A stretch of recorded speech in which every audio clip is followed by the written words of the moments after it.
मेरे गुरु महेश्वर शिव को मेरा प्रणाम है। इस कालखंड के प्रथम शिव के शिष्य और हम सबों के परम आदरणीय वरेण्य गुरु भ्राता साहब श्री हरिंदानंद जी के चरणों में मेरा प्रणाम है।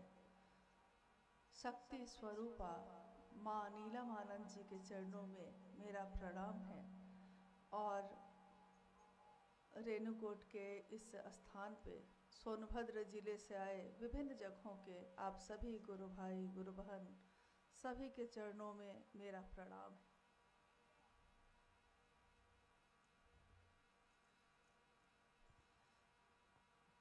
हम सबका सौभाग्य है कि आज रेणुकूट के इस धरती पे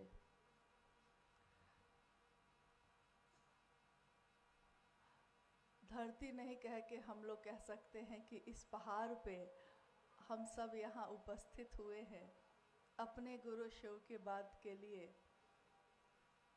शिव की चर्चा का एक आयोजन है, शिव गुरु का उत्सव है, महोत्सव है। और जिस स्थान पे हम आप बैठे हैं, हम नमन करते हैं अपने साहब दीदी को, जिसके कारण आज हमारे आपके जीवन में शिव गुरु हुए हैं।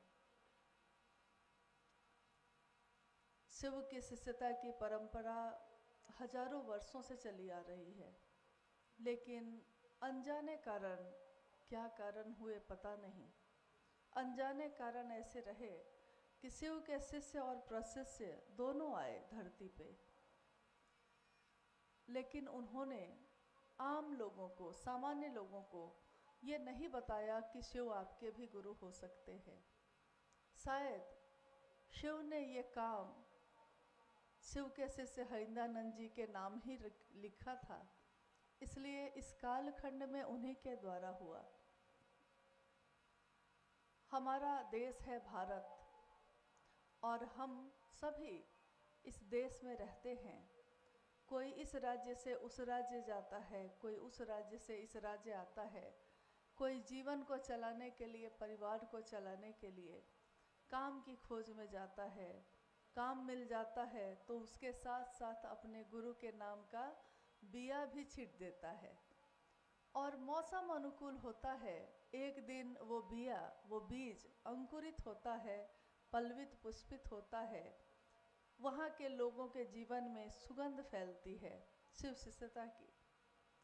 सोनभद्र का ये जिला कितने वर्ष पहले कुछ लोगों ने शिव को गुरु माना, कहीं ना कहीं से कोई ना कोई तो आकर बोला होगा, इक्का दुक्का लोगों ने शिव को अपना गुरु बनाया और साहब हरिंदानंद जी के संपर्क में आए।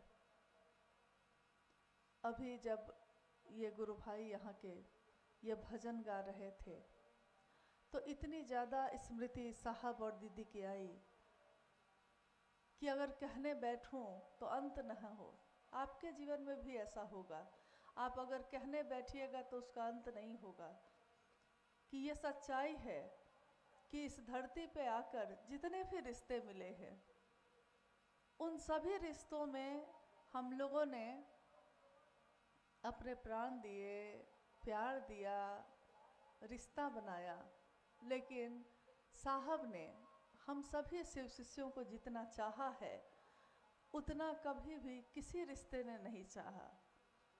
माँ नीलमानंद जी ने सिर्फ अपने 3 संतानों को ये ममता नहीं दी, उन्होंने असंख्य लाखों शिव शिष्यों को ये ममता दी, पोषण दिया, पल्लवित किया, एक माँ की तरह, एक शिव शिष्या की तरह। और इसका नतीजा है कि आज इतने सारे लोग, हम लोग यहाँ भी बैठे हैं या जहाँ भी हम जाते हैं या आप जाते हैं तो लोग आपको मिल जाते हैं। लेकिन इसकी पृष्ठभूमि, यानी इस बात के सामने आने का जो आज है, इसके पीछे की कथा काफ़ी लंबी है और कांटों से भरी है। हम इस मैदान में जब बैठे हैं अभी तो हम कहते हैं कि मैदान साफ है, दरी बिछी हुई है, लेकिन इस मैदान में आज जो दरी बिछी है इसके पीछे भी कोई कथा होगी, कोई घटना होगी, कि कोई गुरु भाई लोग जब यहाँ आए होंगे कि यहाँ एक दिन का शिव गुरु कार्य होगा, उसके लिए उन्होंने कितने दिनों तक यहाँ सफाई की होगी, इस पहाड़ वाली जगह को समतल किया होगा, और कहीं मजदूर लगाए होंगे, कहीं खुद ही अपने हाथों से किया होगा। इसको समतल करने में उनके हाथ घायल भी हुए होंगे, होते ही हैं।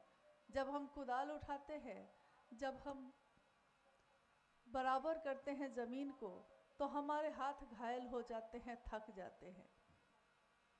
एक दिन का काम अगर ऐसा है, उसमें तो हम इतना थक जाते हैं। धरती पे आध्यात्म के जगत में आज तक किसी ने ये नहीं कहा कि हर व्यक्ति के गुरु शिव हो सकते हैं। साहब हरिंदरानंद जी ये पैगाम लेकर आए, उन्होंने विचारों में शिव को गुरु बनाया था। तो आइए पहले हम ये जाने कि ये कौन है शिव के शिष्य, क्योंकि जो लोग पहले से यहाँ गुरु कार्य कर रहे हैं उन्होंने आपको बताया जरूर होगा, ऐसा नहीं कि नहीं बताया होगा, लेकिन जब तक हम उसकी कद्र नहीं जानते, जब तक हम उसका महत्व नहीं समझते, किसी चीज़ की कद्र, उसकी परवाह हम तब करते हैं जब हम उसके महत्व को समझ पाते हैं।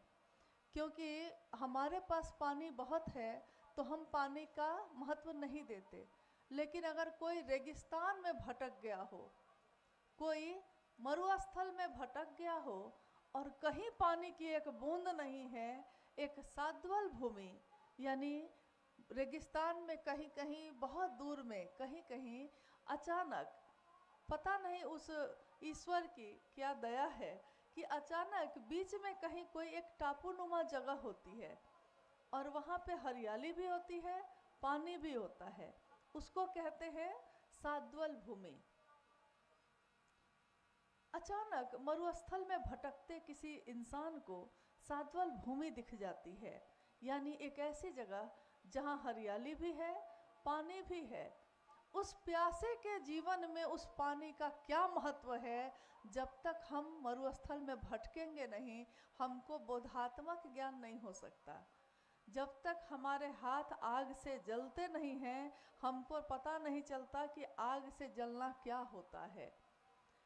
तो साहब हरिंदरानंद जी ने, आपने अभी सुना, भाई सोमेंद्र जी बता रहे थे कि उनके जीवन में किस तरह उन्होंने अनेक लोगों को अपना गुरु बनाया और भटकते रहे। तलाश थी किस चीज़ की, ये वो भी नहीं जानते थे, हम भी नहीं जानते कि हमको तलाश तो है, लेकिन किस चीज़ की, क्योंकि कोई भी मिलता है, प्यास नहीं बुझ रही है। ये आप उनको बैठने दीजिए, गुरु बहन आप लोग बैठने दीजिए उनको, कोई बात नहीं, क्या हो गया, कोई बैठ गया है, शांति से बैठा है तो कोई दिक्कत नहीं है। हाँ ठीक है, जहाँ भी जगह हो कृपया आप शांति से या तो बैठ जाइए या खड़े हैं तो तब भी ठीक है, कोई दिक्कत नहीं है, क्योंकि ये जगह समतल नहीं है। तो स्वाभाविक है कि आपको कष्ट तो हो रहा होगा।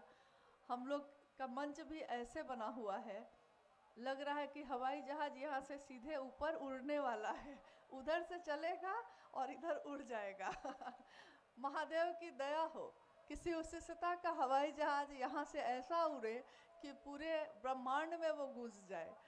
महादेव की असीम दया ऐसी हो, क्योंकि ये धरती जो सोनभद्र है, इस जिले को भारतवर्ष में कैपिटल ऑफ एनर्जी कहा जाता है। मतलब कि एनर्जी, ऊर्जा की राजधानी। पता नहीं आपको मालूम है कि नहीं, क्योंकि यहाँ बिजली काफ़ी बनती है, आप लोगों को पता है ये बिजली काफ़ी बनती है, इसलिए ऊर्जा की राजधानी नाम है इसका। तो ऊर्जा है यहाँ बहुत ज़्यादा है, लेकिन हम ही लोग भूल के बैठे हैं। तो हम बात कर रहे हैं महादेव के शिष्यता की। शिव गुरु के रूप में हैं और हम आप शिष्य हैं। कौन है ये शिव, जिनकी पूजा हजारों वर्षों से धरती पे होती आई है? वही महादेव। लेकिन ये महादेव मेरे कैसे अपने हैं, क्योंकि ये तो सबके हैं। जो सबका होता है वो एक का नहीं होता। ये साहब हरिंदरानंद जी की वाणी है, मेरी नहीं। उन्होंने हमेशा ये कहा, जो सार्वजनिक होता है, जो सबका होता है, उसका कोई नहीं होता, वो अकेला होता है। इसीलिए उस ईश्वर ने भगवान के रूप में, वो अकेला ही तो था। उन्होंने इच्छा की सृष्टि बनी, दुनिया बनी, लेकिन इस दुनिया में आकर हम ऐसा मगन हुए कि जिसने बनाया हम उसी को भूल गए। तो आज भी वो ईश्वर अकेला ही है। तो साहब ने कहा कि शिव सार्वजनिक देवता हैं, इसीलिए किसी के अपने नहीं हो सके, मेरा अपना, मात्र इतनी ही बात थी। लेकिन ये बात नहीं हो सकी।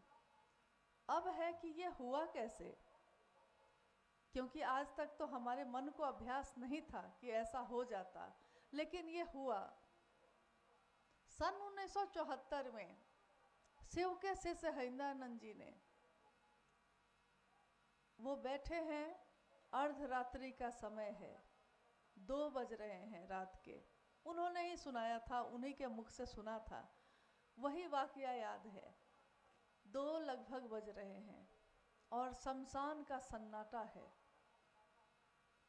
उस शमशान भूमि में बैठे हुए उनके मन ने मुड़कर अपने जीवन को देखा।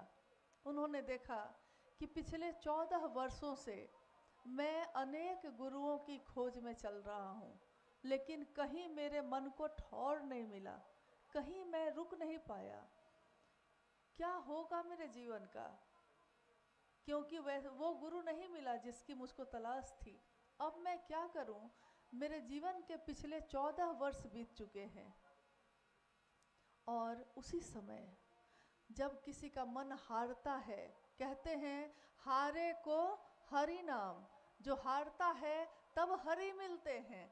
जब तक मेरा अहंकार खड़ा होता है, जब तक हमको लगता है कि हम खुद कर सकते हैं, तब तक ईश्वर की प्राप्ति नहीं होती।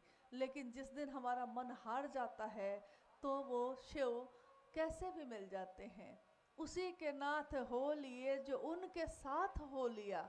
जो उनके साथ हो लेता है वो नाथ ऐसे हैं, उसी के हो जाते हैं। उस अर्धरात्रि में शिवशिष्य हरिंद्रानंद जी, तब तक वो शिवशिष्य नहीं हुए थे, उनका मन हार गया। हार कर, श्रांत और क्लांत होकर, निराश होकर उन्होंने सोचा कि लोग कहते हैं, मेरे घर में भी लोग कहते हैं और दुनिया में भी लोग कहते हैं कि गुरु भगवान होते हैं। बस उन्होंने इतना ही सोचा था कि जब गुरु भगवान होते हैं तो भगवान गुरु क्यों नहीं है। इतना ही उन्होंने मन में सोचा था। बाद में इसकी व्याख्या उन्होंने की तो उन्होंने कहा कि जैसे हर पुरुष के शरीर में स्त्री का भी भाग होता है, हर स्त्री के शरीर में पुरुष का भाग भी होता है, इसीलिए अर्धनारीश्वर की कल्पना की गई है। अर्धनारीश्वर यानी चाहे वो स्त्री हो या पुरुष, उसके मन में दोनों का बीजारोपण होता है। तो अगर हम कहते हैं कि स्त्री पुरुष हो सकता है, तो स्वाभाविक है इसका ठीक उल्टा भी हो सकता है, वो पुरुष स्त्री भी हो सकता है। यही बात साहब ने कही कि मैंने बस इतना ही सोचा कि जब गुरु भगवान हो सकते हैं तो वो भगवान गुरु क्यों नहीं है। रोज यहाँ कितनी घटनाएं होती हैं, लेकिन कोई कोई है जो समझता है कि ये घटना क्यों हो रही है। हम अपने बच्चों को जब पढ़ने भेजते हैं तो वो गुरुत्वाकर्षण का बल पढ़ते हैं। उसमें गुरुत्वाकर्षण का बल कैसे काम करता है, उसमें न्यूटन के लॉ दिए हुए हैं। न्यूटन एक वैज्ञानिक थे, लेकिन उनके जीवन के बारे में घटना आती है कि वो अपने बगीचे में बैठे थे और सेब का पेड़ था सामने में। सेब टूटा और धरती पे गिरा। अचानक उनके मन में ये ख्याल आया था कि ये जो सेब गिरा वो नीचे क्यों गिरा, टूटा तो ऊपर भी जा सकता था, ऊपर क्यों नहीं गया, नीचे क्यों गया। देखिए, एक व्यक्ति के मन में कोई विचार अगर प्रवेश करता है तो आज दुनिया के हर जगह में जब भी भौतिक विज्ञान फिजिक्स पढ़ाया जाता है, न्यूटन का लॉ पढ़ाया जाता है। लेकिन न्यूटन का लॉ आने से पहले न्यूटन का लॉ नहीं था, लेकिन वो सेब रोज टूटकर जमीन पे गिरता था। लेकिन जानता है कोई विरला ही जानता है, कोई जौहरी ही हीरे की कद्र करता है। उस दिन भी एक विचार ही था जो उस सन्नाटे में साहब हरिंद्रानंद जी के मन में गूंज गई कि वो भगवान ही गुरु क्यों नहीं है। और भगवान वो शिव को कहते थे, उन्होंने शिव को ही गुरु बना लिया। लंबा समय बीता, आगे का 8 साल बीता। 1974 में उनका विवाह दीदी नीलम आनंद जी से 1972 में हो चुका था। 2 वर्ष बीत चुके थे। एक पत्नी के तौर पे उन्होंने माँ नीलम आनंद जी के साथ अपनी व्यथा को बांटा था। उन्होंने उनको कहा था कि नीलम, मैं कितने वर्षों से गुरु की तलाश में हूँ, लेकिन ये तलाश पूरी नहीं हुई। 1974 में जब साहब ने शिव को गुरु बनाया तो उन्होंने पहली चिट्ठी लिखी माँ नीलम आनंद जी को। उस समय आपसे ज़्यादा दूर नहीं है, पलामू में ही है। पलामू में मनातू गढ़ है, वहीं पे उनका जन्म स्थान है। तो उस समय माँ नीलम आनंद अपने मायके में थी। साहब हरिंद्रानंद जी उस समय पटना में लॉ कॉलेज में कानून की पढ़ाई कर रहे थे। उन्होंने अपनी पत्नी, जो आपके मन के ज़्यादा नज़दीक होगा, कोई ज़रूरी नहीं है कि वो पत्नी हो या पति हो, कोई ज़रूरी नहीं है कि कोई रिश्ता हो, लेकिन मन जिससे ज़्यादा जुड़ा होता है, हम अपनी खुशी भी उसी के साथ बांटते हैं, अपना दुख भी उसी के साथ बांटते हैं। उन्होंने आज चिट्ठी लिखी कि मैंने शिव को गुरु बना लिया है, तुम भी शिव को गुरु बना लो। माँ नीलम आनंद जी को बहुत तसल्ली मिली, उनके मन को खुशी हुई कि आखिर मेरे पति को एक ठौर मिला। और उसके बाद के 8 वर्ष बीत गए, एक लंबा समय। 8 वर्ष मामूली नहीं होता है, लेकिन इन 8 वर्षों में कितने चमत्कार, कितनी घटनाएं उनके जीवन में हुई। और उसमें से बहुत सारे घटनाएं तो पाटन में रहते हुए हुई। पाटन एक ब्लॉक है जो मनातू ब्लॉक के बगल में है, जहाँ पे साहब हरिंद्रानंद जी बीडीओ के रूप में उनका तबादला हुआ था। वो वहाँ के बीडीओ थे उस समय। और उसी क्वार्टर में अनेक घटनाएं हुई। आज वो क्वार्टर अब खंडहर है, लेकिन कभी उसी में साहब हरिंद्रानंद जी और दीदी नीलम आनंद जी का बसेरा था। और शिव के संदेश आए, कितने बेलपत्र की बारिश हुई, कैसी कैसी घटना हुई। सामान्य लोग जब सुनेंगे इन घटनाओं को शायद उनको विश्वास भी ना हो, लेकिन जिन लोगों ने अपनी आंखों से देखा है, उन्होंने देखा है कि कैसी अद्भुत घटनाएं हुई। ये घटनाएं उस समय क्यों हुई, क्यों आज नहीं होती, क्यों उस समय हुई? क्योंकि सामान्य जन में ये बात उतरी नहीं थी कि शिव गुरु हैं। दुनिया चमत्कार को नमस्कार करती है, इसलिए शिव ने कहा कि चलो हरिंद्रानंद, तुम चमत्कार ही चाहते हो तो पहले चमत्कार ही ले लो। आगे 8 वर्ष तक चमत्कार ही होते रह गए, ऐसे ऐसे चमत्कार कि साहब जिसको जो कहते सो हो जाता, जो सोचते सो हो जाता। उन्हीं के जीवन में उनको पता है कि मैं यहाँ से निकलूँगा और एक्सीडेंट होगा। वो घर से कह के निकले हैं नीलम आनंद जी को, दीदी नीलम आनंद जी को घर से कह के निकले, नीलम आज तो मेरा मेजर एक्सीडेंट होने वाला है। मामूली बात नहीं है ये। जिसको पता है कि मेरा एक्सीडेंट होने वाला है, वो निकले हैं और गाड़ी में बैठकर चले गए। और सच में उधर से जब लौटे हैं तो पट्टी बांध बूंद के उधर से लौटे हैं, मालूम है। लेकिन उन्होंने काल को नहीं रोका, उन्होंने शिव से इसके लिए कोई याचना नहीं की। हमको आपको समझना होगा कि उसके बाद अब साहब के जीवन में ये बात आई, 1 साल बाद नमः शिवाय आया हवा के झोंके के साथ, सांस में नमः आया, शिवाय उतर गया। ये घटना भी 1 साल में हो गई, तो वो खुद नमः शिवाय का जप भी करने लगे। लेकिन अभी तक उन्होंने लोगों से नहीं कहा है। अगले 8 वर्षों के बाद यानी 1982 में जब वो मधेपुरा गए, तो मधेपुरा में उन्होंने कुछ लोगों को बुलवाया और उनसे बात की कि क्या आप लोग आज भी तपस्या साधना ही कर रहे हैं? अगर कुछ मिल गया है तो ठीक है, नहीं मिला है तो शिव को गुरु बना लीजिए। उन लोगों ने कहा कि हुजूर मालिक आप क्या नई बात कह रहे हैं, ये तो हम लोग को मालूम ही है कि शिव गुरु है। ये सुनकर साहब को बड़ा आश्चर्य हुआ। उनको लगा कि जब आपको ये मालूम था, मुझको तो नहीं मालूम कि कहाँ लिखा है, मैंने कोई शास्त्र नहीं पढ़े, मैंने कोई किताब नहीं पढ़ी है, कोई ग्रंथ नहीं पढ़े हैं, इसलिए मुझको मालूम नहीं था, मेरे मन में ये पैदा हुआ खुद, तो मैंने माना। लेकिन आप लोग कैसे लोग हैं, आपको ये मालूम था तब भी आपने शिव को गुरु नहीं बनाया, लेकिन ये लिखा कहाँ है? तब सारे ग्रंथ मंगाए गए, रामचरितमानस, महाभारत, उपनिषद, वेद, सारे जगहों पे शिव के गुरु स्वरूप की अनेक बातें लिखी हैं, अनेक श्लोक लिखे हैं। तुम त्रिभुवन गुरु वेद बखाना, संभवे गुरुवे नमः, ज्ञान देने के कारण तू शंकर है।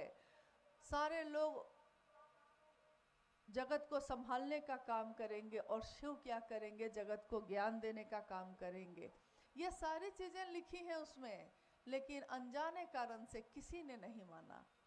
अब आया जगत में, अब उतरा जगत में महादेव के शिष्य का भाव।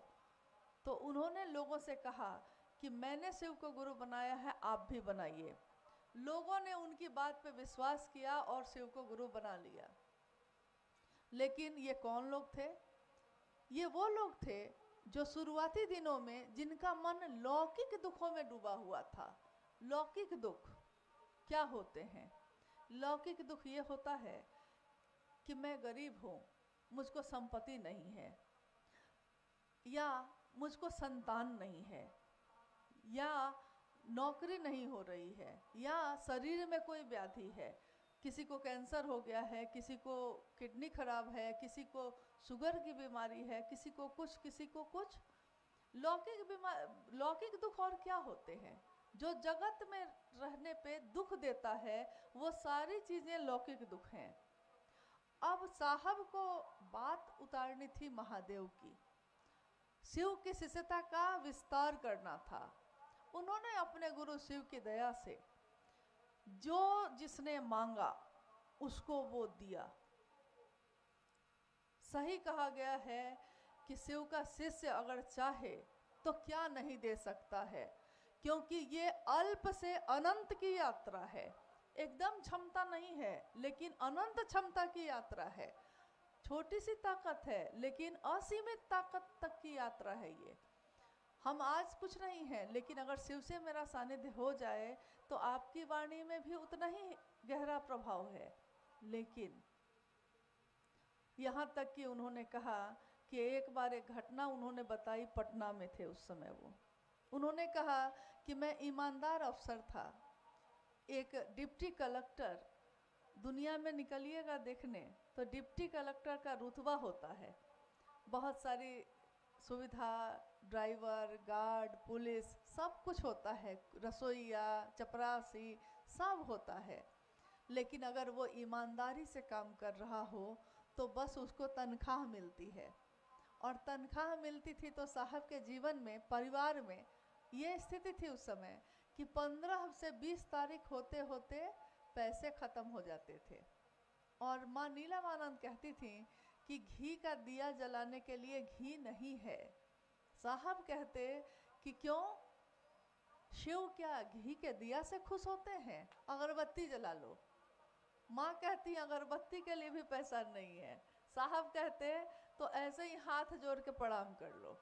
भाव ग्रहण होता है वहाँ, हृदय की हुंडी स्वीकार होती है, ये सामान नहीं। और माँ का मन समझ जाता था। वैसी स्थिति में उन्होंने बहुत बचा बचा कर 3000 रुपये जमा किए थे। एक फिक्स डिपॉजिट, एक आवृत्ति जो होती है बैंक में, उसमें 3000 रुपये जमा थे। मैंने अभी आपको कहा कि पानी का क्या महत्व होता है, प्यासे से पूछिए। जिसके जीवन में अर्थ का अभाव हो उसके लिए 3000 की बहुत कीमत होती है, उसके लिए 3000 बहुत है। आपके पास लाख रुपया है तो आपके लिए 50,000 का कोई महत्व नहीं है, लेकिन जिसके पास 5 रुपया भी नहीं हो उसके लिए 3000 का महत्व है। उस समय एक व्यक्ति ने, जिसने शिव को अपना गुरु बनाया था, उसने साहब से कहा कि हमको बहुत ज़्यादा दिक्कत है, एक ज़रूरी काम आ गया है। साहब ने पूछा कि कितने पैसे की ज़रूरत है? उसने कहा 3000। साहब ने अपना जो जमा था उसको तोड़वा कर उसको दे दिया। उन्होंने कहा कि मैंने ये सोच के ये सब किया, जो भी जिसने मांगा उसको दिया, ये सोच के दिया कि वो कृतज्ञ होगा। देखिए ये बहुत बड़ी बात होती है, ये सोच कर दिया कि वो एहसान मानेगा शिव का और शिव के नाम का डंका बजा देगा धरती पे। ये सोच कर दिया था, ये सोच कर नहीं दिया था कि जो दिया है उसी को पकड़ के बैठ गए। लेकिन जिसने दिया, अरे उसका काम का क्या हुआ? उसका काम तो अधूरा है, उसका काम तो बचा हुआ है। तो उन्होंने कहा कि वो भी दे दिया, लेकिन आज वो व्यक्ति कहीं नहीं दिखता है। जिसको मैंने 3000 तोड़ कर दिए थे वो शिव सिस्ता में आज कहीं नहीं दिखता है। उल्टा उन्होंने कहा कि जिसकी मैंने अपने तरफ से कोई मदद नहीं की, महादेव के भरोसे छोड़ दिया, वो शायद मुझसे कभी मिला भी नहीं है, लेकिन मैं उसको जानता हूँ, क्योंकि उसने कहीं भी अगर शिव की बात की है तो मैं उसको जानता हूँ। जो मुझसे मिला नहीं, मैंने उसके लिए कभी लौकिक रूप से कुछ भी दिया नहीं उसको। वो कष्ट में रहा, वो दुख में रहा, मैंने उसको कहा कि सीधे महादेव का आश्रय लो, महादेव का सहारा लो। वो असंख्य लोग शिव के नाम का डंका बजा रहे हैं, जिसको मैंने कुछ नहीं दिया, शिव ने दिया है। तो साहब ने कहा उसके बाद मैंने ये धंधा छोड़ दिया। मैंने कहा कि मैं अब ये काम नहीं करूँगा। अब आपको सुख लगे कि दुख लगे, आप महादेव से जुड़िए और महादेव से लीजिए। लेकिन इस तरह से उनकी यात्रा जब आगे बढ़ती चली गई, असीम प्यार, असीम करुणा उन्होंने सबको दी। आज इन पहाड़ों में, इन जंगलों में शिव के नाम का दिया जलता है। किसके कारण जलता है? कौन है जो जलाकर जाता है? कौन है जो दिए से दिए को जलाता है? शिष्यों की कुटिया में गुरु का सितार बोले। शिष्यों की कुटिया है ये, और इसमें गुरु का सितार बजता है। ये मामूली बात नहीं है। हम अपने जीवन के झंझावात में भी, हम अपने जीवन के उतार चढ़ावों में भी शिव को नहीं भूलते।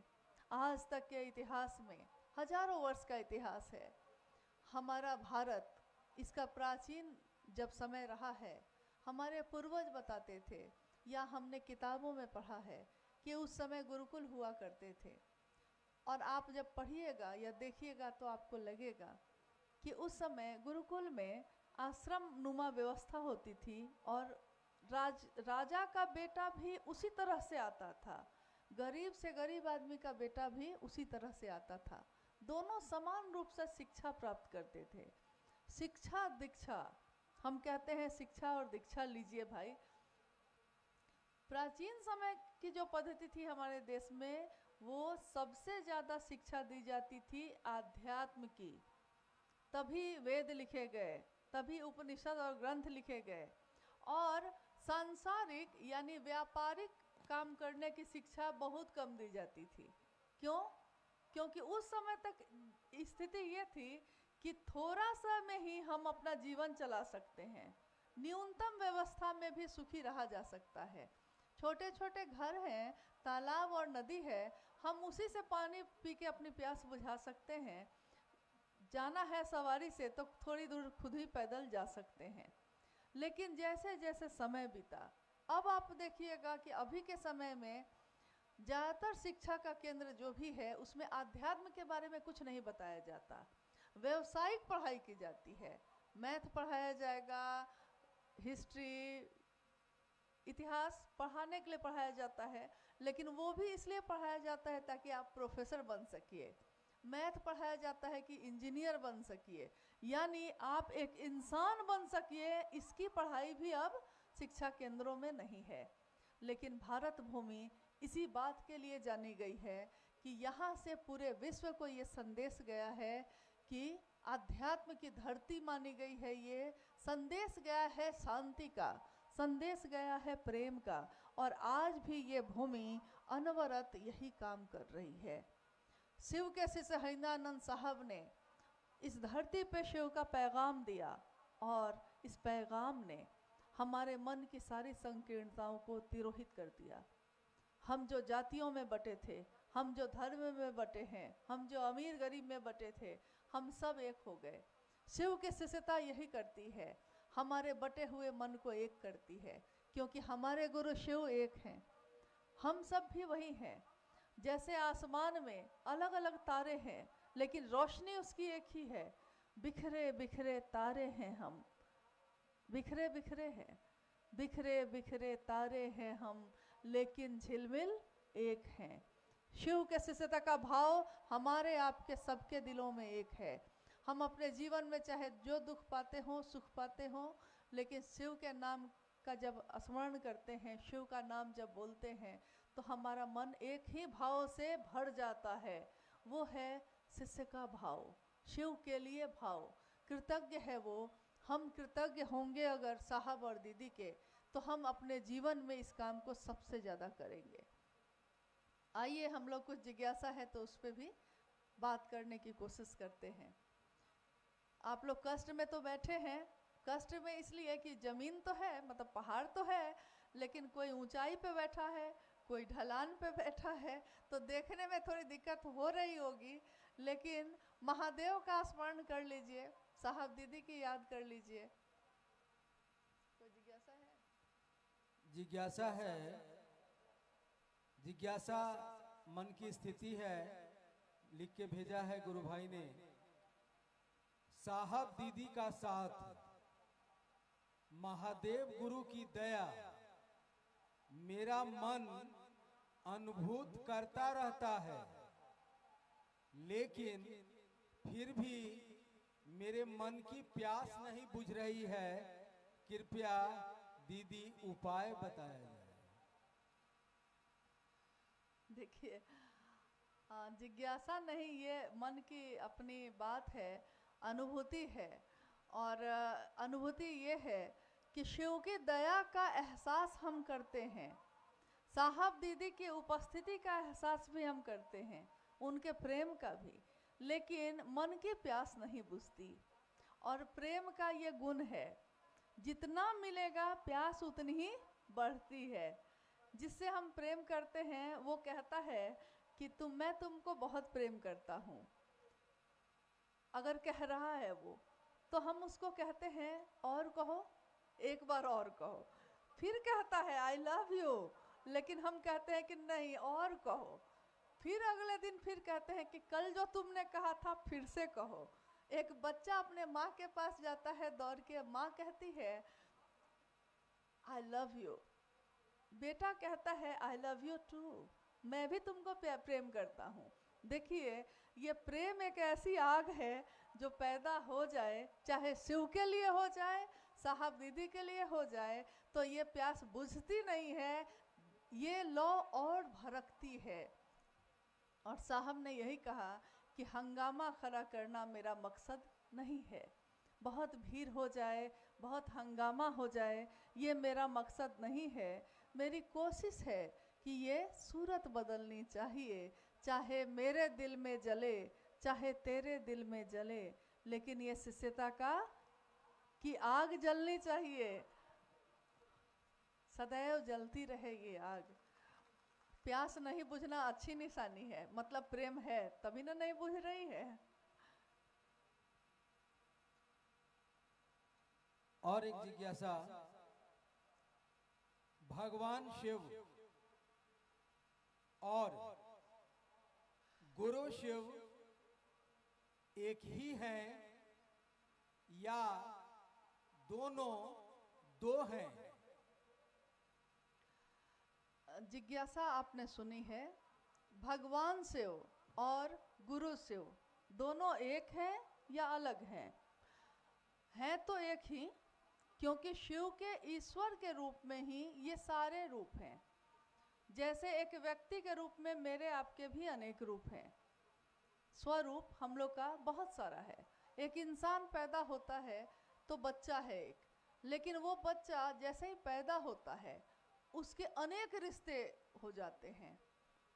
किसी का पुत्र है, किसी का पोता है, किसी का भाई है, थोड़ा बड़ा हो जाता है, थोड़ा युवा अवस्था में आता है, किसी का पति हो जाता है, किसी का पिता हो जाता है। तो जब जब वो जो होता है, यानी जब वो बच्चा है तो पिता का भाव सामने आता है, उसके मन में पुत्र का भाव प्रकट हो जाता है। जब वो थोड़ा और समझ में आता है उसको, तो बहन बुलाती है भाई, तो उसके मन में भाई का भाव प्रकट हो जाता है। थोड़ा और युवा हुआ है, विवाह हो गया है, तो पत्नी बोलती है, पति को बुलाती है, तो उसके मन में पति का भाव प्रकट हो गया है। ठीक वैसे ही जब भी हमारे जीवन में कोई रिश्ता आता है, तो सामने जो रिश्ता जिस भाव से आता है, हमारे मन में भी वो भाव प्रकट हो जाता है। जब हम कहते हैं हे शिव आप मेरे गुरु हैं, यानी अब गुरु बनाया है हमने, गुरु यानी सामने गुरु का भाव है, तो शिष्य भाव जो दबा हुआ था, जन्म के साथ था, वो शिष्य भाव अब प्रकट हो गया है। तो प्रकट जब होगा भाव, तो वो खोजता है एक दूसरे को। गुरु शिष्य की तलाश करते हैं, शिष्य गुरु की तलाश करता है, और दोनों मिलकर इस तलाश को पूरा कर लेते हैं। ईश्वर के रूप में उस शिव के भी अनेक रूप हैं, अनेक, जितना हम जान सके हैं बस उतना ही हम लोगों ने नाम दिया है, लेकिन असंख्य रूप अभी ऐसे होंगे जिसको हमने जाना ही नहीं है। शिव के तत्व को कौन जान सकता है बताइए? मैं एक छोटी सी घटना आपको बोलती हूँ। शिव के तत्व को जानना, यानी ईश्वर के तत्व को जानना, जो ईश्वरों का भी ईश्वर है, महेश्वर के तत्व को जानना कितना कठिन है, कितना कठिन है। शिव के शिष्य के रूप में साहब हरिंद्रानंद जी को हम लोगों ने देखा, सुना, उनका सानिध्य प्राप्त किया। उनके जीवन में मैंने अनेक बार देखा। एक बार क्या हुआ कि कुछ गुरु भाई गुरु बहन बिना समय लिए रांची, जहाँ वो रह रहे थे उपवन में, बिना समय पहले से लिए हुए अचानक ही एक बस पहुँच गए, और नेपाल से आए थे वो। अब नेपाल कितनी दूर है रांची से? नेपाल से बस से अब रांची आ गए, समय लिया नहीं था उन्होंने पहले से, तो साहब क्रोध में आ गए। क्रोध में आ गए यानी कि वही शिव का भी उग्र और सौम्य दोनों है रूप। क्रोध में आ गए। उन्होंने कहा कि किससे पूछ के आए, क्यों समय नहीं लिया चले आए? इतने सालों से मैं लोगों से मिल ही रहा हूँ और कह रहा हूँ कि शिव की तरफ चले, लोग चलते नहीं हैं, मुझसे सिर्फ मिलना है। गुस्साते रहे। थोड़ी देर बीता, थोड़ी देर बाद उन्होंने कहा अपने यहाँ रहने वाले लोगों को कि जाकर देखो जरा कि सब अभी खड़ा है कि चला गया। तो लोग जो हैं जाके, दो आदमी, यही राजेश जी लोग बैठे हैं, ये लोग गए देखने, तो लौट कर आए तो बोले कि जी अभी तक खड़ा है। साहब पूछ रहे हैं कि क्या वेशभूषा है? ये लोग बता रहे हैं कि जी बहुत लोग तो बिना चप्पल के ही हैं और बहुत साधारण वेशभूषा में हैं, यानी कि गरीब हैं। अब वो कैसे अपने भाड़ा का इंतजाम किया होगा और इतनी दूर यहाँ आया होगा, और बाद में पता चला कि वो लोग सुबह से कुछ खाए भी नहीं हैं, और बज रहा था शाम का 5, सुबह से कुछ नहीं खाया है वो लोग, और कह रहा है कि साहब से जब दर्शन कर लेंगे तब खाएंगे।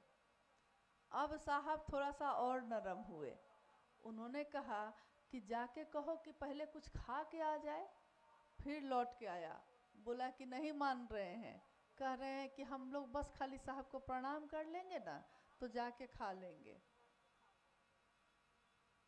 अब साहब कह रहे हैं कि देखो मुझको सब पे क्रोध नहीं है, और लोग तो निर्दोष हैं, भोलेपन में आ गए हैं, सीधे हैं, चले आए हैं, लेकिन इसका लीडर कौन है? इस सब को लेके आया कौन है? लीडर को जरा खोज के बुलाओ। ये लोग फिर गए, अब लीडर को खोज के बुलाया जा रहा है। जब जो लेके आया था सबको, जब ये लोग जाके उसको बोले कि साहब बोल रहे हैं कि इन सारे लोगों को लेके कौन आया है। तो वो जो लीडर जी थे गुरु भाई, वो बड़ा खुश हुए। उनको लगा कि साहब देखिए कितना प्रसन्न हुए इस बात से कि हम सबको लेके आए। एकदम तेजी में दौड़ते हुए आ गए, तुरंत दरवाजे पे तेजी में आए। जब आ गए तो उनको तो कस के डांट पड़ी जो लीडर साहब थे, और बाकी लोगों को साहब ने कहा कि बुलवा लो, मैं मिल लेता हूँ। सारे लोग आ गए। अब साहब कह रहे हैं कि जरा जाके पैसा लेके आओ तो 5,000 रुपया, यही राजेश जी को, जरा पैसा लेके आओ तो 5,000। हम लोग कह रहे हैं कि अभी थोड़ी देर पहले हम लोग पे भी गुस्साए थे, खूब खूब गुस्साए कि आप लोग से लोग पूछता नहीं है। ये सब पूछ के गुस्सा उसा लिए। पैसा लेके जब ये लोग आए तो बोले कि तुम लोग देखो सुबह से कुछ खाए नहीं हो और खाली पैर हो, तो सबसे पहले तुम लोग जाओ और खाना खाओ। और इनको बोला गया कि पैसा दो इन लोग को मेरे तरफ से खाना खाने के लिए। तो ये जब देने के लिए बढ़े तो साहब ने कहा लीडर को मत देना, लीडर को नहीं देना है, जो दूसरा कोई बुजुर्ग है उसको दो, वो जरूर ईमानदार होगा। खैर दे दिया गया, बात आई गई हो गई। फिर वो लोग खुशी खुशी गए, खाना भी खाए, फिर लौट भी गए। ऐसी कितनी घटनाएं हुई हैं कि सामने देखिएगा तो लगेगा कि वो तो क्रोध में थे, वो तो ऐसा बोल रहे थे, या उन्होंने तो गाली दे दी है, लेकिन उसमें हमारा कितना कल्याण है, कितना शुभ है, ये हम नहीं सोचते। तो जब हम एक शिव के शिष्य के तत्व को नहीं जान पा रहे हैं, सोचिए हम कह रहे हैं ईश्वर महेश्वर शिव, उसके तत्व को हम जान सकेंगे वो कैसा है, शिव कैसा है, दिखता कैसा है, मिलने पे कैसा होगा, पता नहीं। क्योंकि एक बार 4 अंधे जा रहे थे रास्ते में एक हाथी था। शिव की अवधारणा के बारे में साहब ने जब भी कहा तो उन्होंने इस घटना का जिक्र किया है। रास्ते में एक हाथी था और 4 अंधे जिनको आंखों से दिखाई नहीं दे रहा था, वो लोग जा रहे थे। तो एक ने हाथी के पैर को पकड़ लिया और कहा कि किसी ने कहा हाथी है तो कैसा है, पैर को पकड़ लिया और कहा कि ये जो है शंकु रूप में है, खंभे जैसा है, खंभा जैसा है, मोटा गोल है, खंभा है। दूसरे ने उसकी सूंड को पकड़ लिया, उसने कहा कि ये पाइप जैसा है। तीसरे ने उसके कान को पकड़ा, उसने कहा ये पंखा जैसा है। तो साहब ने कहा कि यही है दुनिया के लोगों की शिव के लिए अवधारणा। जिसने शिव को जैसे पकड़ा उसने कहा कि शिव कैसा है तो ऐसा है, शिव कैसा है तो महाकाल है। जिसने महाकाल के रूप में दर्शन कर लिया उसने कहा कि महाकाल है। जिसने महामृत्युंजय के रूप में दर्शन किया उसने कहा महामृत्युंजय है। जिसने वैद्यनाथ के रूप में दर्शन कर लिया उसने कहा कि वैद्यनाथ है वो। यानी शिव के जिस रूप से जो जैसे मिला उसको उसी रूप का लाभ मिला। अब उसी शिव के एक रूप की बात साहब ने कही कि शिव से ईश्वर के रूप में आप संपत्ति मांग सकते हैं, धन दौलत मांग सकते हैं, या बहुत सारी चीज़ों की मनोकामना की पूर्ति कर सकते हैं, लेकिन अगर उसको संभालने का ज्ञान ही नहीं होगा तो क्या होगा लेकर। संभालने का ज्ञान भी गुरु देते हैं, और अगर वो ईश्वर ही उसी का एक रूप है, जगत गुरु शिव का रूप, तो क्यों नहीं हम लोग उसी शिव को सीधे गुरु मना ले। हम सामान्य लोग हैं, हम सोचते हैं कि पता नहीं शिव ईश्वर के रूप में हम पे दया करेंगे कि नहीं, लेकिन उन्होंने ये कहा कि मैंने परीक्षा की है, आपकी परीक्षा प्रार्थनीय है। यानी शिष्य ने गुरु की परीक्षा की है। ये 8 वर्षों तक उन्होंने देखा है कि शिव गुरु के रूप में काम करते हैं कि नहीं, वो दया करेंगे कि नहीं। हमारी जो स्थिति है, हमारा जो जीवन है, हम सामान्य लोग हैं, साधारण लोग हैं, हम शिव के पास अपने मनोकामना को लेकर जाएंगे ही, ये तो हमारा स्वभाव है। मेरे पास संतान नहीं है, हमको चाहिए, महादेव चाहिए। मेरे पास संपत्ति नहीं है, महादेव हमको दे दीजिए, रोटी तो दीजिए कम से कम। हम सामान्य लोग अपनी मनोकामना की पूर्ति लेकर शिव के पास जाएंगे, ये तो हमारा स्वभाव है। लेकिन शिव गुरु के रूप में उसी मन में, हमारे मन में धीरे धीरे एक चिन्मयी उद्वेलन पैदा करते हैं, एक शुभ विचार भरते हैं, जो धीरे धीरे हमारे मन को शिव की तरफ मोड़ देता है। चले थे दूसरे राह और पहुंच गए कहाँ? शिव ही हमारी मंजिल है, शिव ही हमारे रास्ता है, गंतव्य है, गति है, सब कुछ शिव है। तो इस रास्ते पे चलने वालों के लिए शिव धीरे धीरे अपने तरफ चलने का परिमार्जन करते हैं, अपने तरफ बढ़ाते हैं। तो ईश्वर के रूप में उन तक पहुंचना बहुत कठिन है, लेकिन गुरु के रूप में शिष्य कोई पात्रता नहीं रखता, कोई योग्य नहीं है, तब भी शिव के पास सीधे पहुंच सकता है। तो ज़्यादा आसान है कि आप शिष्य के रास्ते से, शिष्य भाव से उस शिव के नज़दीक हो सकते हैं।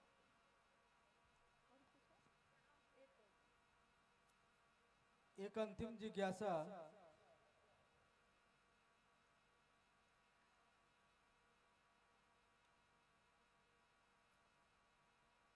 ये जिज्ञासा गुरु बहन मीना देवी, रूपा कुमारी, धनंजय कुमार,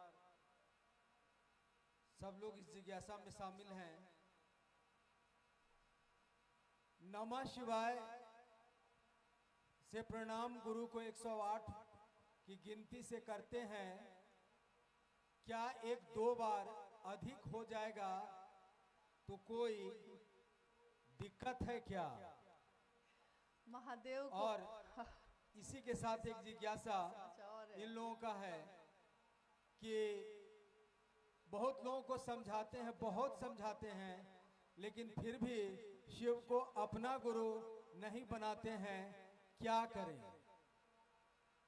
कृपया कुछ भी बताइए। तो पहली जिज्ञासा क्या है कि नमः शिवाय 108 बार करते ज्यादा हैं, हो जाए तो क्या करें?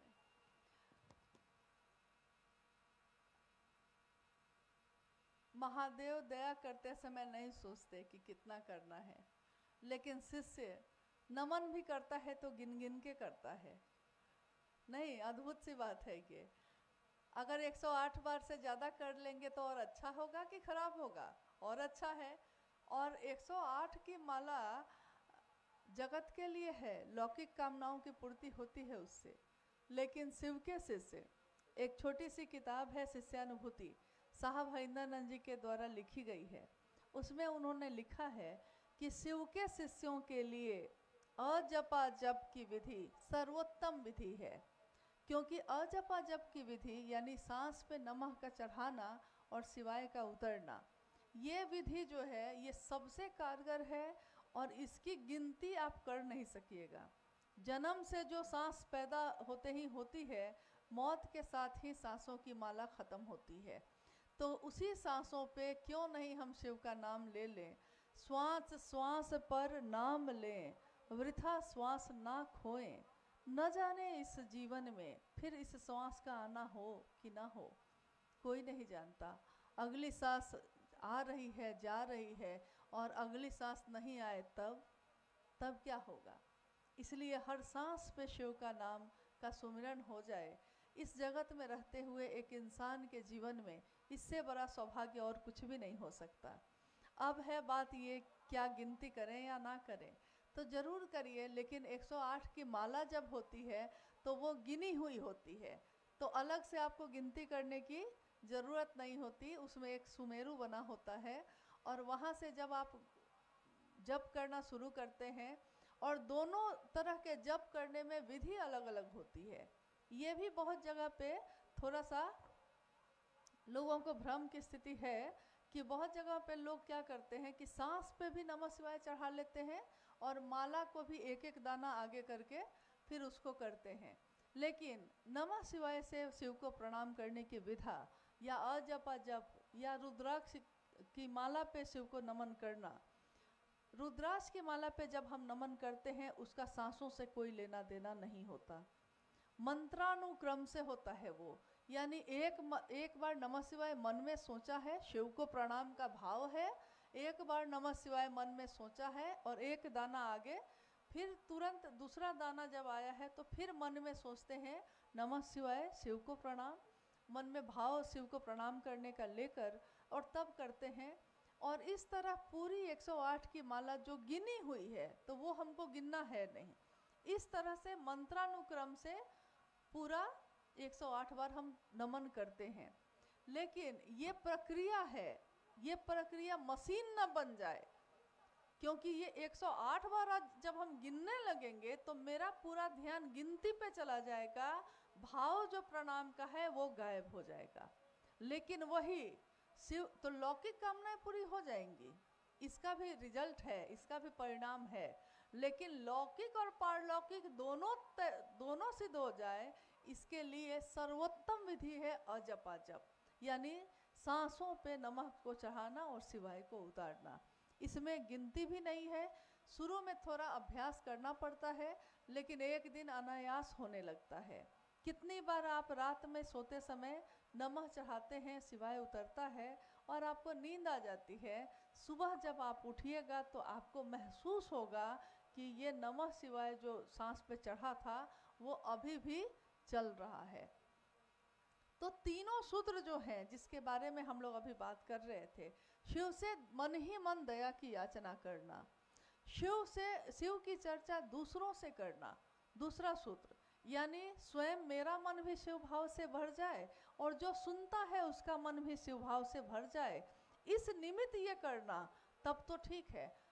तीसरे सूत्र में शिव को प्रणाम करना, इसलिए कि शिव को प्रणाम हो जाए, गर नमन हो सके तो ये सौभाग्य है हमारा।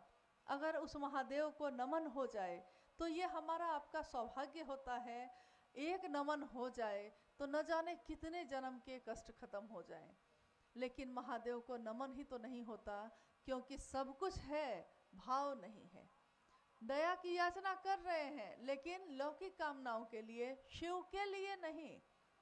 आज तक हमने शिव के पास जब हम गए हैं, चाहे मंदिरों में गए हों, चाहे शिव की चर्चा भी की है, तो बहुत बार हमारी स्थिति ये होती है कि हम अपनी कामनाओं की पूर्ति के लिए शिव को चाहते हैं। शिव तुम्हारे पास आए हैं, महादेव तुम्हारे पास आए हैं, लेकिन मेरी ये बात पूरी हो जाती, मेरी ये कामना पूरी हो जाती, इसके लिए आए हैं। शिव के शिष्य हरिंद्रानंद जी ने किस कामना को लेकर शिव को गुरु बनाया था? बनाया था शुरू में चमत्कार सीखने के लिए, लेकिन जब उन्होंने अपना बना लिया तो उसके बाद ये कामना भी खत्म हो गई। तो उसके बाद का उनका जीवन ये दिखाता है कि शिव के लिए शिव को चाहा है उन्होंने। हमारे आपके जीवन में भी ऐसा हो जाए कि हम महादेव के लिए महादेव को चाहें, बेटा के लिए हम उसको चाहते हैं, पत्नी के लिए पत्नी को चाहते हैं, उसी तरह शिव के लिए शिव को चाह लें। इतना हो जाए तो ये तीनों सूत्र करने का परिणाम है। ये तीनों सूत्र कृतज्ञ होने का, कृतज्ञता ज्ञापित करने का सबसे सुंदर तरीका है। हम अपने शिव को और कुछ नहीं दे सकते। ये हवाएं उसकी, ये पहाड़ उसके, ये धुंध उसकी, इस धुंध में है तो उधर दिखाई नहीं देता, न जाने उधर क्या होगा। नहीं कहते हैं इस पार प्रिय मैं हूँ तुम हो, उस पार न जाने क्या होगा। हम नहीं जानते कि उस पार, जीवन के उस पार वो शिव कैसे मिलेंगे, किस तरह से मिलेंगे, लेकिन इस पार शिव मिले हैं गुरु के रूप में। तो आइए हम सब उस शिव को अपना गुरु बनाएं। अब रही बात ये कि आप दूसरों से कहते हैं कि अपना बनाओ, लेकिन नहीं बनाते।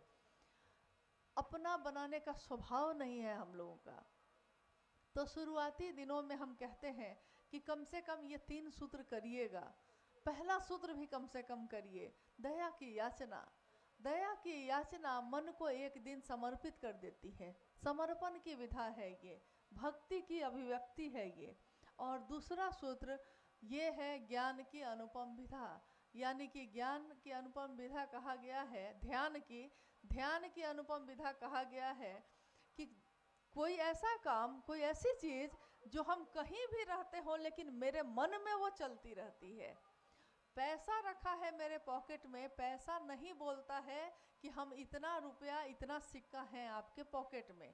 पर्स है ना रखा हुआ, उसमें क्या क्या है पर्स नहीं बोलता, लेकिन आपको मालूम है कि आपके पर्स में क्या क्या है, क्योंकि ये पर्स मेरा है, ये रुपया जो मेरे हाथ में है ये मेरा है।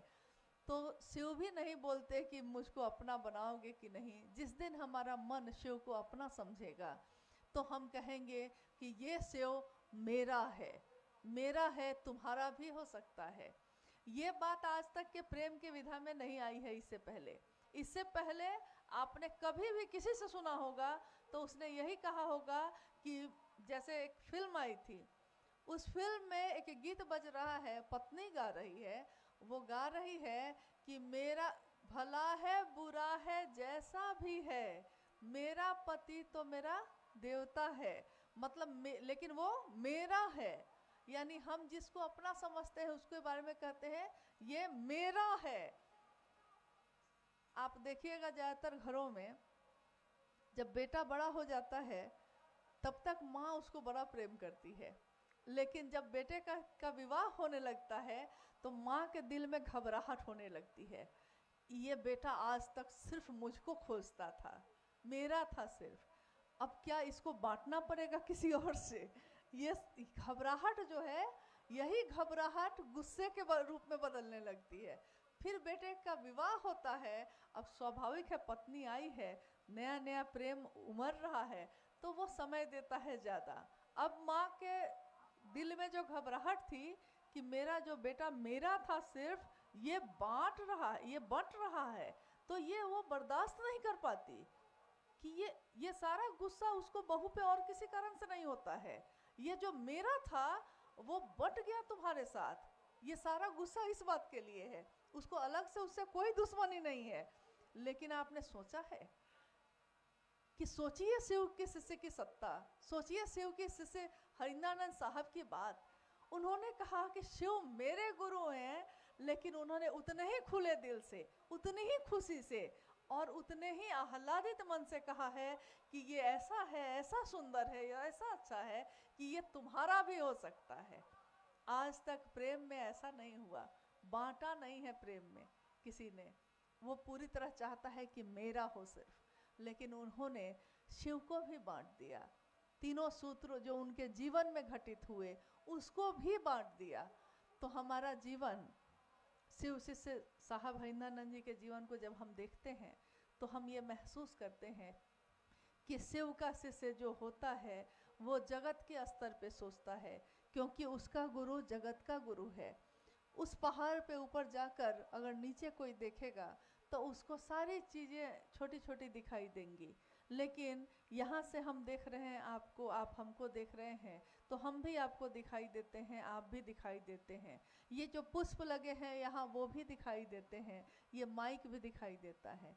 धरती से महादेव की तरफ जब देखते हैं तो धरती की सारी चीज़ दिखाई देती है, लेकिन जिस दिन मन से, मानसिक रूप से, जिस दिन मन से शिव के तरफ से दुनिया को देखते हैं, कुछ भी शिव के सिवा दिखाई नहीं देता। लगता है हर तरफ शिव ही शिव है, और जिसने शिव को चाहा है, जिसका शिव हो गया है या जो शिव का हो गया है, उसके लिए ये दुनिया प्रिय है। दुनिया के सारे लोग प्रिय हैं, ये दुनिया उसको चाहे या ना चाहे, लेकिन शिव ने चाहा है तो वो भी इस दुनिया को चाहेगा। बैठ के समीक्षा नहीं करेगा कि कौन अच्छा कर रहा है, कौन बुरा कर रहा है। रही बात रास्ते में छोड़ने और मिलने की, छूट जाता है कोई, मिल जाता है कोई। हम भी कभी छूट जाते हैं, कोई हमसे भी मिल जाता है, लेकिन इस पूरे जीवन में जब से जन्म लिया है, विषयों ने मुझको घेरा, इस पापी मन पे डाला है। इस दुनिया के में जो मौसम चल रहा है उसने अपना घेरा डाल दिया है, तो मन कुछ भी और सोच नहीं पाता है। लेकिन जब से जन्म लिया है, हम अभी से अभी तक में कितने रिश्ते हमारे जीवन में जुड़े हैं। न हम किसी के साथ पूरा जीवन रह सकते हैं, न कोई मेरे साथ पूरा जीवन रह सकता है, लेकिन शिव जन्म से पहले भी थे मेरे साथ, आज भी हैं, और जब मौत आएगी तब भी रहेंगे वही। तो एक ऐसा रिश्ता जो हमेशा रहेगा, हम उसके लिए कुछ भी नहीं सोचते। हम अपने जीवन के 70-80 सालों के लिए बहुत कुछ सोचते हैं, लेकिन अपने जीवात्मा की हजारों वर्षों की जो यात्रा है उसके लिए कुछ नहीं सोचते। थोड़ा उसके लिए भी सोच लीजिए, और जिस दिन ये सोच लीजिएगा तो शिव को अपना मानिएगा। दूसरे पराये भले हो जाएं, लेकिन जो शिव को अपना मानेगा उसके लिए कोई पराया नहीं होता, सब अपने हैं। कोई मुझको गाली दे सकता है, लेकिन मेरे मन में उसके लिए कोई घृणा नहीं, मेरे मन में उसके लिए शुभकामना होगी, क्योंकि शिव के शिष्य के मन में दूसरों के लिए कल्याण की भावना होती है, शुभ की भावना होती है। आइए हम सब जो आज यहाँ इकट्ठे हुए हैं और महादेव के काम के निमित्त, महादेव की असीम दया है कि मौसम ने बड़ी मेहरबानी की है। नहीं तो जिस समय हम लोग यहाँ पहुँचे थे बारिश हो रही थी रात में, और मुझको बड़ा अच्छा लगा जब कुछ गुरु भाई मिलने आए तो एक गुरु बहन ने कहा, यहाँ होंगे भी वो, उन्होंने कहा कि मैं रात भर सो नहीं पाई ये सोचकर कि महादेव का कार्यक्रम होना है, कहीं ऐसा ना हो कि उस दिन भी ऐसा मौसम हो जाए।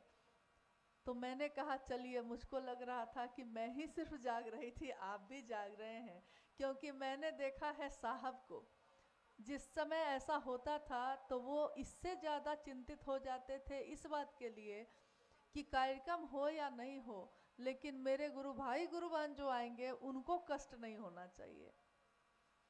तो वो रातों को जगे रह जाते थे ऐसे मौसम में, और अगर भोजन नहीं मिलता तो वो खुद भोजन छोड़ देते थे कि जब लोगों को भोजन नहीं मिला तो मैं कैसे खा लूँ, मैं कैसे ये कर सकता हूँ। इतना प्रेम करने वाला तो आज तक मिला नहीं, और शायद दूसरा कोई मिलेगा भी नहीं, दूसरे किसी की चाहत भी नहीं है, क्योंकि जिसने शिव के शिष्य का दर्शन कर लिया है, जिसने शिव के शिष्य की बात सुन ली है, अब इस दुनिया से कुछ और नहीं चाहिए।